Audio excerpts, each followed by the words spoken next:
So I'm Regina Tucker, and I have a story about the Salvation Army. I grew up Salvation Army. My mom brought me to church here when I was young, and I was a girl guard, a sunbeam, a junior soldier. I guess when I was in my late teens, I started straying, and things got pretty bad pretty quick. I was an addict for over 15 years.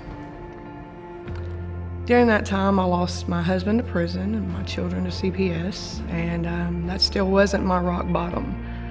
I didn't find my rock bottom until I found myself in Angelina County Jail, and I had gotten a drug charge and a theft charge, and so while I was in there, I had a whole lot of time to think about things, and a lady had gave me a Bible, and I started to talk to God again, and I didn't know how to change. I didn't know how to make my world better, but I prayed about it, and God gave me a verse, Job 23:10. For he knows my path, and I shall come forth as gold.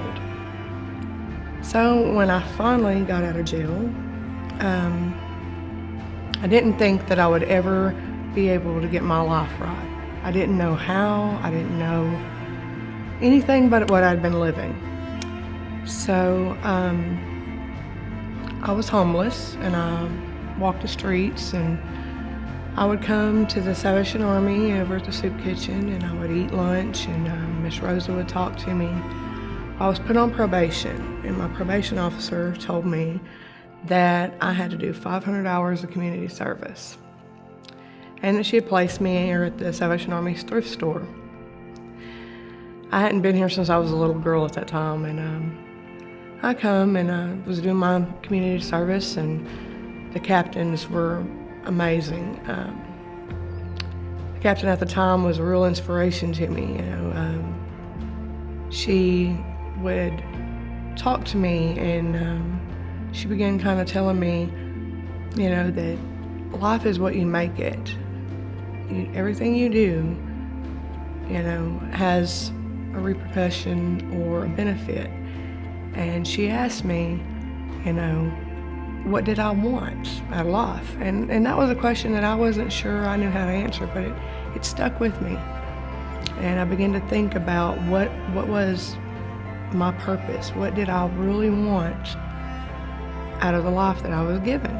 And so I did my 500 hours of community service, and had worked on getting my children back, and had them back in my life. And so as I looked at my kids, I didn't want to be the parent that said, hey,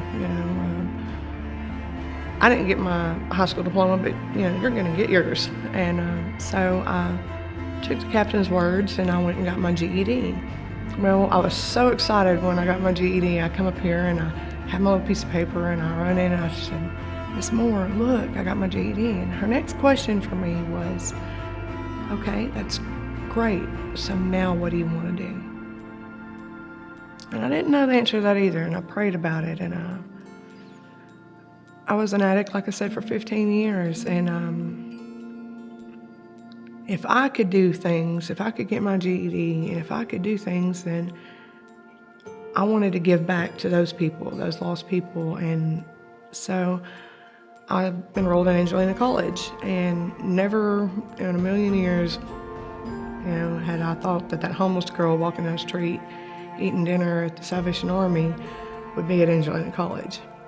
I was doing my internship, and I had 3 semesters worth of internship to do, and lo and behold, if he didn't put me right here at the Salvation Army doing social work and learning that aspect of the Salvation Army's mission.